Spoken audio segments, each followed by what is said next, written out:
The rain started at 3 in the morning, and by the time I woke up, it had turned into something violent. Sheets of water hammered against my childhood bedroom window like desperate fingers trying to claw their way inside. I was 8 years old, alone in our house for the first time in my life, and I had no idea that this storm would bring something far worse than thunder and lightning. My parents had left for some fancy dinner party earlier that evening. They were supposed to come home, but the storm made driving dangerous.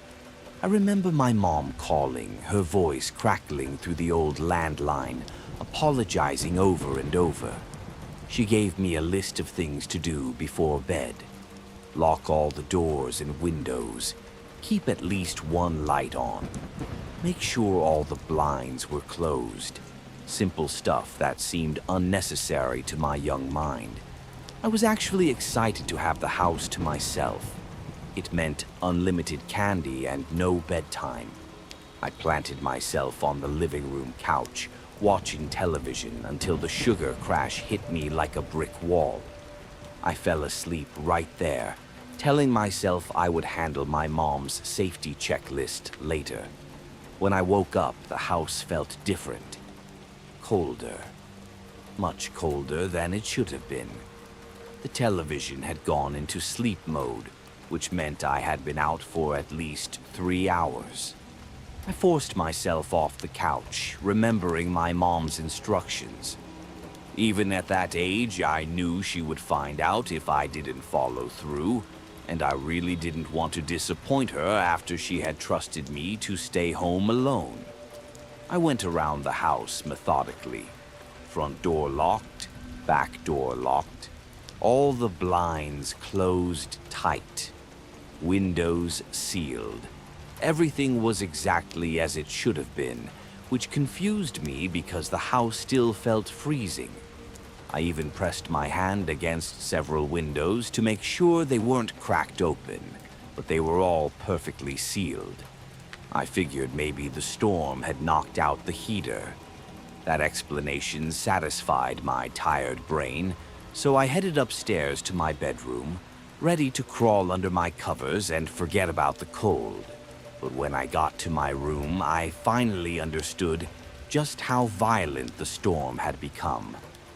Our living room sits in the center of the house, so I hadn't been able to appreciate the full fury from down there.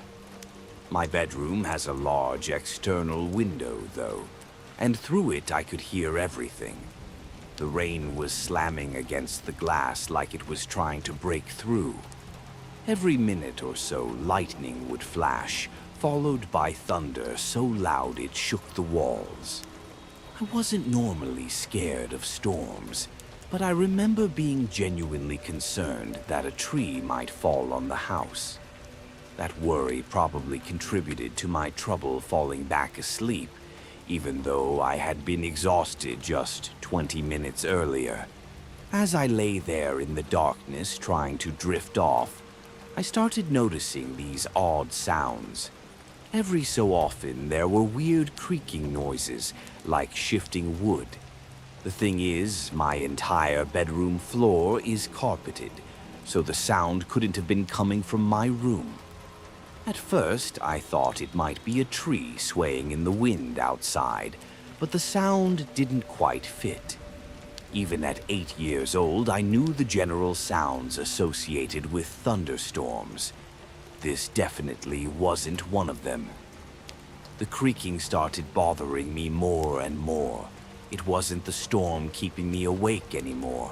It was that stupid sound.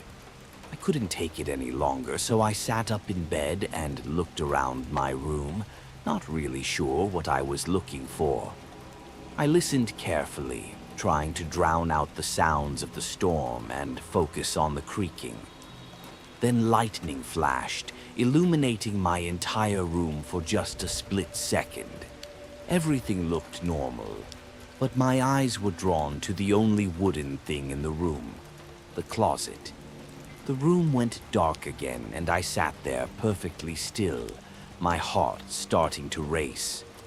About a minute later, lightning flashed again, and my room was once again lit up for just a brief moment. In that split second, I saw something that made my blood turn to ice. The closet door was slightly open. It had been closed before. I was 100% sure of it. Something had opened it. There was something in my room. I didn't scream, I didn't speak, I didn't even think. I just got out of bed as quietly as I could and walked out of my bedroom. That walk from my bed to the door felt like a 500-mile journey that took 5 years to complete. I immediately went downstairs and hid under the dining room table. Only then did I start crying. I didn't know what else to do. There was someone in my house, in my room, and my parents were too far away to help me. I'm not sure how long I stayed under that table, but at some point I heard footsteps walking down the stairs. I held my breath, knowing that any sound I made could end my life. They weren't normal footsteps. It sounded like whatever it was jumping and bouncing down the stairs, like they couldn't control their movements properly. The footsteps got closer and closer. They were approaching the dining room table like they knew exactly where I was hiding. I can't describe how terrified I was.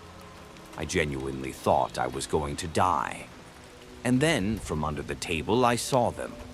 I couldn't see their upper body, but 2 bare feet walked into view. 2 disgusting, wet, and muddy legs that were tinted yellow. I couldn't tell if they belonged to a man or woman. That's how gross and disfigured they looked. There were cuts all over the legs, like whoever it was had rolled around in a thorn bush. They were also stumbling like they were struggling to even stand upright. And just as I thought the situation couldn't get any worse, they dropped something. It was a wrench. It clattered against the floor, and I'm telling you, it took every fiber in my being to fight back a scream. If that person bent down to pick up the wrench, they would definitely see me. With wide eyes, I watched as the person stood completely still, not picking up the wrench, but not walking away either. It felt like a standoff where any wrong move could end my life. Eventually, they finally continued walking, and I couldn't see them anymore. I listened as the chaotic footsteps stomped and stumbled around my first floor for what felt like an eternity. And then finally, the front door opened and shut. They were gone. I stayed hidden under that table for a long time after that. Part of it was fear, but another part of it was what I can only describe as trauma. I was at the perfect age where I understood how dangerous the situation had been, but not old enough to know how to deal with it properly. The rest of that night was a blur. I picked the wrench up off the floor, not wanting my parents to find it and ask questions. The next morning, after making sure the front door was locked, I slunk back upstairs, crawled into bed, and fell asleep. Everything went back to normal after that, at least on the surface. For whatever reason, I was terrified to tell my parents what had happened. I didn't want them to find out that I hadn't locked the doors and done everything they had asked me to do immediately. So I kept the whole experience to myself. It wasn't until several years later that I finally told them the story, and it actually took some convincing for them to believe me. Looking back, not telling them the moment it happened was an awful decision, since there was nothing that could have been done about it, so far removed from the incident. If I'm being completely honest, this experience traumatized me for basically the rest of my childhood. I slept with a nightlight from then on, and I developed a fear of the dark that didn't go away for years. I still have trouble explaining what happened that night. but I learned an important lesson. Always lock your doors at night, especially when storms make everything feel more dangerous than it actually is. This happened 3 summers ago at a hidden lake in Montana's Glacier National Park backcountry. My father used to take me to Mirror Lake when I was young, a secret spot with no marked trails, known only to locals. In 20 years of visiting, I'd never encountered another soul there. I was on day 2 of a solo camping weekend, just walking and thinking. I must have circled that lake 4 times when I spotted them. Fresh footprints in the muddy shoreline. Not boot prints, bare feet. Human footprints where no reasonable person would go barefoot, especially since this section had no water access. The prints were crystal clear, like they'd been made minutes before. How had I missed them on my previous laps? They led from the tree line down to the water's edge, then straight back into dense forest. Someone had been watching the lake, watching me, then retreated into unknown wilderness. Paranoia crept in as evening approached. I built up my campfire and tried to relax, but every shadow seemed to move. Around 10:45, I heard them approaching through the trees. Footsteps. Multiple sets, slow and deliberate. 2 figures emerged at the edge of my firelight, a man and woman stopping just where darkness met the glow. I couldn't make out faces, just silhouettes. "Can I help you?" I asked. The woman immediately turned and sprinted into the woods, vanishing completely. The man remained motionless, and that's when I noticed his bare feet. These were definitely the ones who'd left those prints. "Can I help you?" I repeated. He turned and walked quietly back into the forest without a word. I packed everything in minutes and started the 2-hour hike out. For the first 10 minutes, adrenaline kept me hyper-alert, listening for pursuit. But 40 minutes in, when the forest had gone completely silent, no crickets, no wind, I heard running footsteps in the distance. Someone was paralleling my path about 100 feet away. I couldn't see anything in the darkness, but the footsteps were too quiet for boots. Barefoot runners stalking me through the wilderness. For the next hour, I'd hear short bursts of running, first on my left, then my right, then behind me. Quick sprints followed by dead silence, like they were coordinating, surrounding me, then melting back into the forest. The soft sound of bare feet on forest floor was somehow more terrifying than any boot step would have been. I've never been more relieved to see my truck. The county later confirmed no missing persons reports, no campers registered for that area. Sometimes I wonder if they were even human. The way they moved, the silence, the coordination, it felt otherworldly. The third and final story happened just a few months ago. I'm 29 years old, and one of the only things that has ever really helped me clear my head is camping. Not campgrounds or national parks, where there are other people around. I'm talking true middle-of-nowhere camping. I grew up in Northern California, and I've spent the better part of my adult life learning to find those remote little pockets where you can still feel like the only person left on Earth. I had just broken up with my ex, and let's just say I was going through it. I needed to be alone. So one day I packed up my truck and headed out. I didn't have a specific plan. I just threw some gear together and decided to go back to a quiet riverside spot I had stumbled across once before. It wasn't an official campsite or anything, just a little bend in the river you could reach if you followed this barely there dirt road past a whole lot of nothing. I got there sometime in the late afternoon, but the second I turned down the dirt path that led to the river, my stomach sank a little. There were already 2 trucks parked near the trailhead, one gray and one white. I couldn't see anyone around, but just knowing other people were out there kind of killed the vibe for me. I hadn't driven all this way out to the middle of nowhere to interact with people. I sat there for a second, debating whether I should just turn around and find another spot. But I told myself it was a big stretch of river, and chances were whoever owned those trucks were camped far enough away that I wouldn't even see them. I hiked maybe 15 minutes downriver and saw 2 guys fishing up ahead. They looked like the type you would expect to see fishing. Thick beards, a little overweight, heavy boots. But it seemed like they were more focused on something else. As I got closer, one of them quickly covered something with his jacket and gave me this awkward half-smile.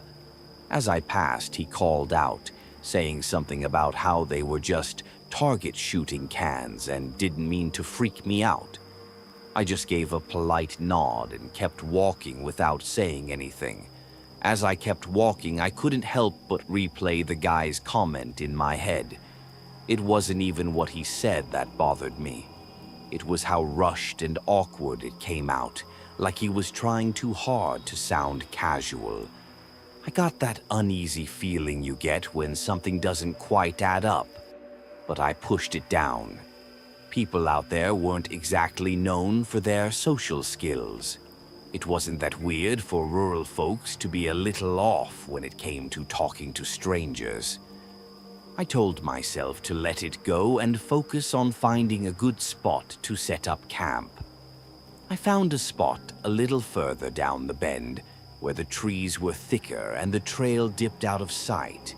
It wasn't perfect, but it was tucked away enough that I felt like I had my own space. I set up camp, pulled out a book, and tried to settle in. It started raining lightly not long after, so I threw on my rain jacket and kept reading, letting the sound of the river and the soft drizzle drown everything else out. Later, I wandered down to the rocks by the river's edge to reflect a little bit. That's when I noticed someone across the water. It was one of the guys from earlier, the one who had called out to me, only this time he was alone. He spotted me and waved. I hesitated, then waved back, figuring it was better to be friendly. He yelled across, asking for my name. I don't know why, but I shouted back my real name without really thinking about it. He stood there for a second after I answered, then pulled something out of his jacket. At first, I thought it was a phone, but then I realized it looked more like a disposable camera. Before I could even process what was happening, he held it up and took a picture of me from across the river.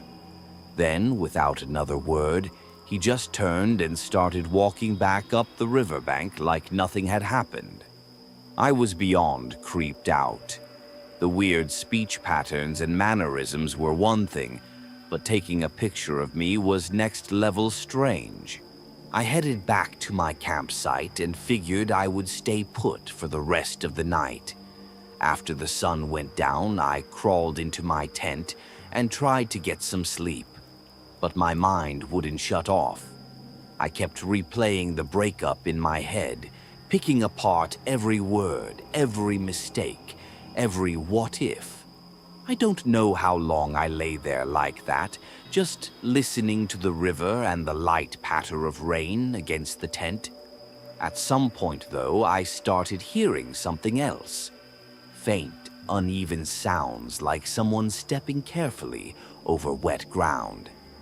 At first, I tried to convince myself it was just the rain or some animal, but the longer I listened, the clearer it became. Footsteps circling my campsite. The second I made that connection, my stomach dropped straight through the ground. I didn't even have to wonder who it might be. I'm no fool. I never go into the woods alone without protection, and this was no exception. I didn't hesitate. I grabbed my handgun from where I kept it tucked by my sleeping bag, then unzipped the tent and stepped out into the rain. My heart was pounding so hard I could hear it in my ears, but I needed to stay calm. I clicked my flashlight on and swept it across the trees, and there he was, that creep from earlier, standing a few yards away, half hiding behind a tree. He wasn't smiling or scowling. He just had this blank expression on his face, like he wasn't all there mentally. The scariest part wasn't his demeanor, though, but the fact that he was holding a small axe in his left hand. For a second, I couldn't move. All I could think about was how far I was from anyone, how nobody would even hear me scream if it came to that. But somehow I managed to raise the gun and level it at him. I forced my voice to stay calm even though every part of me was screaming. As sternly as I could, I said, "Leave now or I'll kill you." His facial expression didn't change at all. It was like my words meant nothing to him. After a few seconds of silence, he mumbled something about how his friend Ivan had discouraged him from coming to find me, and that he had to take care of Ivan. I didn't wait for him to say anything else. I fired a shot straight into the trees above his head.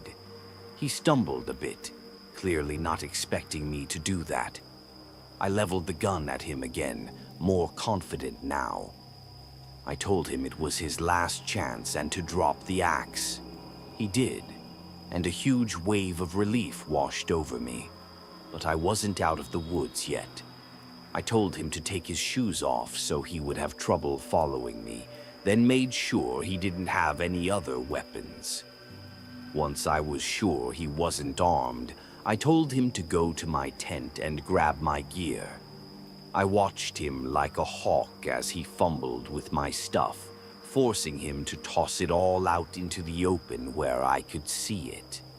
I packed the essentials as fast as I could, never letting him out of my sight.